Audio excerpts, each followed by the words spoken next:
In my restless dreams, I see that town, Silent Hill. I have to admit that I was absolutely ecstatic at the idea of a reveal trailer, an interactive reveal trailer for Silent Hill, now dubbed as Silent Hills, which begs a lot of questions and has me just wondering a whole lot of random shit. If there's now more than one Silent Hill out there, and if this is something that's kind of like a plague, just kind of sweeping over all the grounds that we've walked. But I was ecstatic. Fearful, mind you, just because of past lingering history of bad installments within the franchise. But the thing is, for me, Silent Hill, ever since the very first game, has meant a lot to me.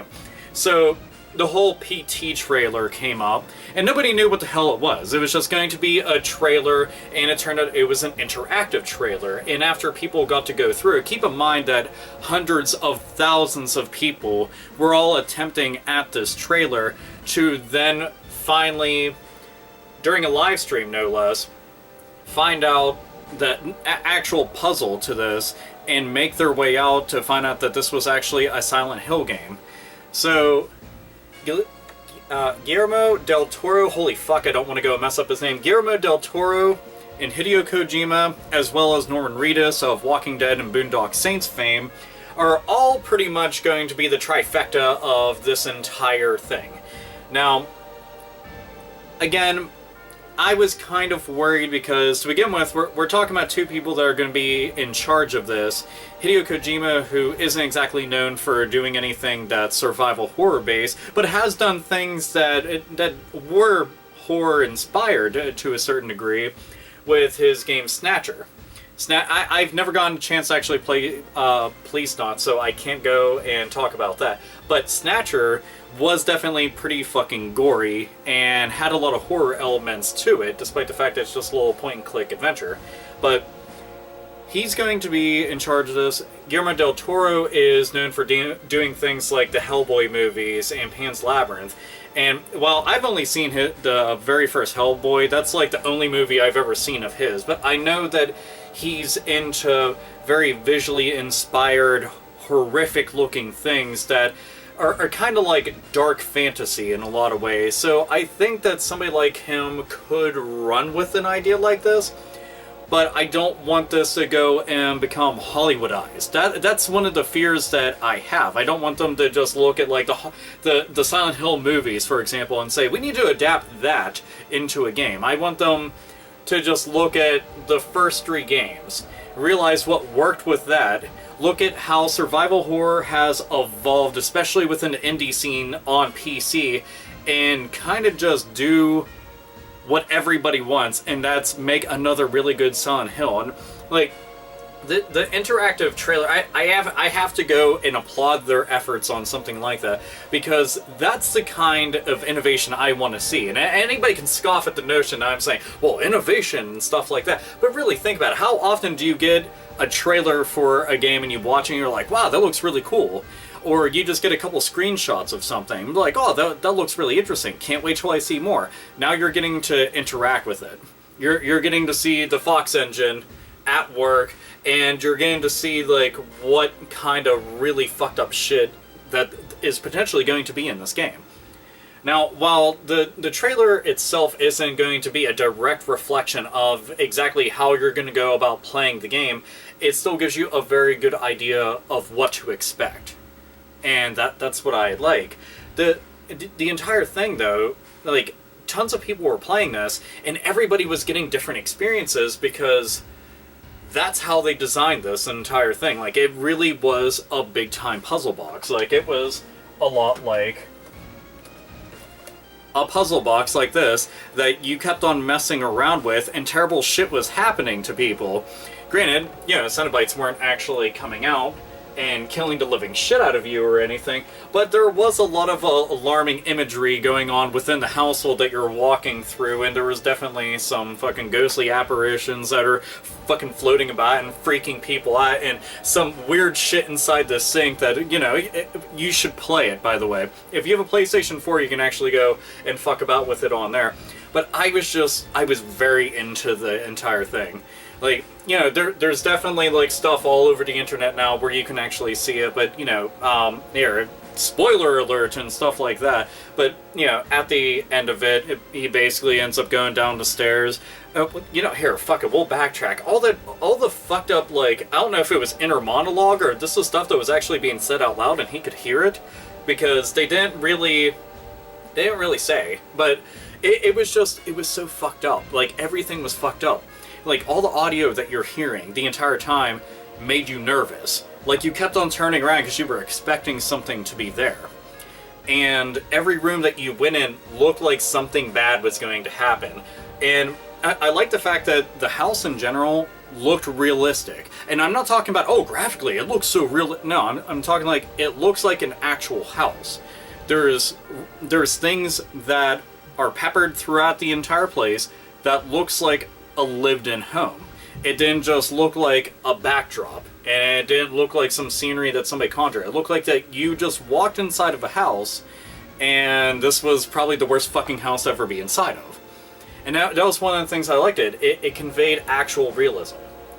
And while, you know, again, the actual Fox engine is pretty goddamn impressive. I'll actually go and say that up front. But it was more the fact that the way that they designed everything came off as something that I could say, that looks like the genuine article. That looks like that might be so-and-so's house. Also, don't go to that motherfucker's house because there's some bad shit that's going on there. Some bad voodoo.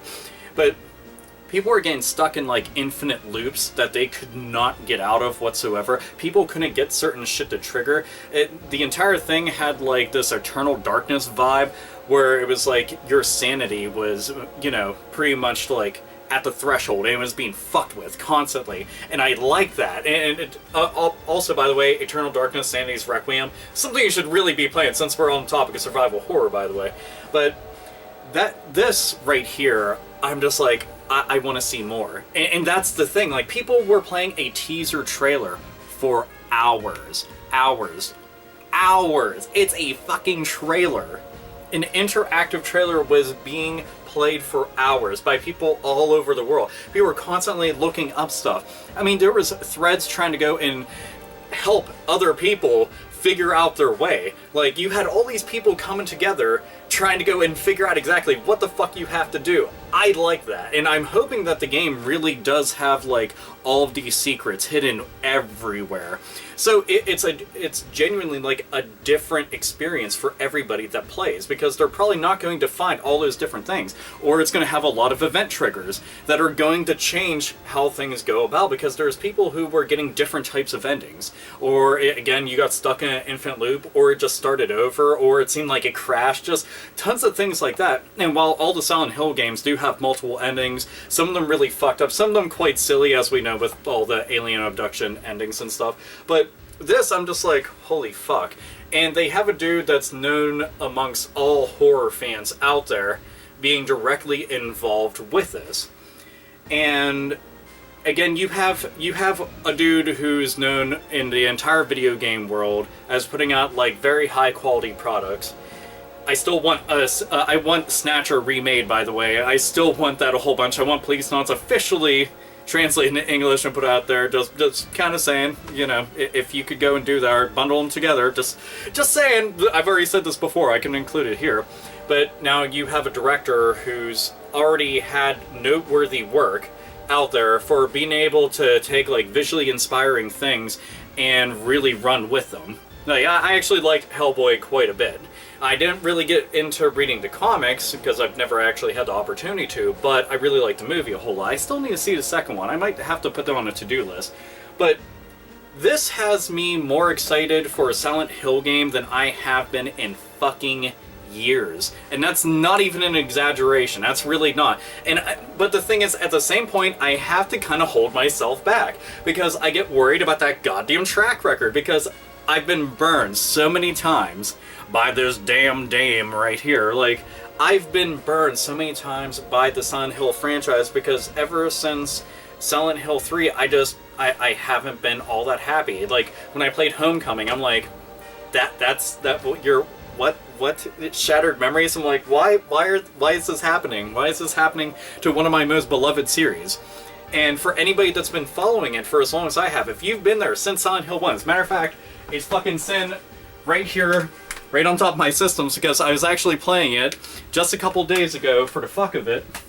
I had sat there talking about it like on Twitter and Facebook and stuff, but it's one of those things, I'm just like, I fucking love the original game so much. In Silent Hill 2, I think it's one of the best survival horror games ever. I want this to live up to those names. I want it to be able to surpass them because I want it to go back to greatness. You know, I'm a big survival horror fan. I like scary-ass games like this.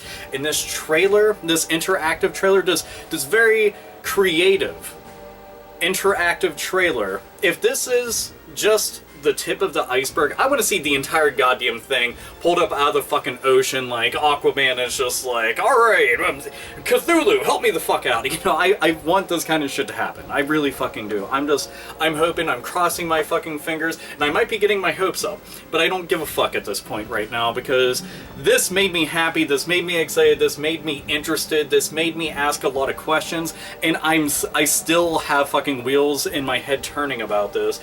So you have somebody that's hopeful right now. And I haven't been hopeful for it, like, every time I had heard, like, there's a new one coming out. Yeah, it's gonna suck.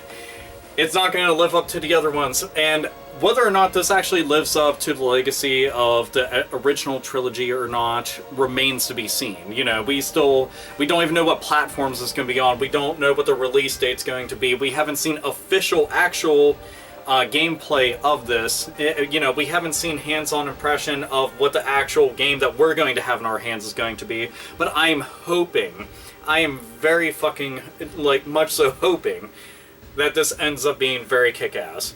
So, for anybody out there, if you watched the videos of it, or if you actually tried out the trailer, thoughts, feelings, opinions, did you not try because you didn't give a fuck, at which point I'm like, why are you watching this? Well, fuck it. Well, how do you do? It's AlphaOmegaSin. But either way, what do you all think out there? Somebody's got to have some goddamn opinions. I have plenty of opinions, but you've already heard all of mine because I've been gushing about it, but also wary at the same exact time, and rightfully so, by the way, and also just kind of wondering what direction they're going to go with this. Is it going to be like kind of like a bunch of paranormal shit? Are they going to be shifting in between worlds? Is there more than one Silent Hill that's going down? And Silent Hill's actually a real place, by the way. Just kind of, no, it's based off a real place. Just kind of pointing that out. You should read up about it because it's really fucked up. But either way, I just want to go and talk about that because, well, you already knew I was going to at some point or another. Either way, this is AlphaOmegaSin, as always, nerds, nerdettes, and gamers. Game the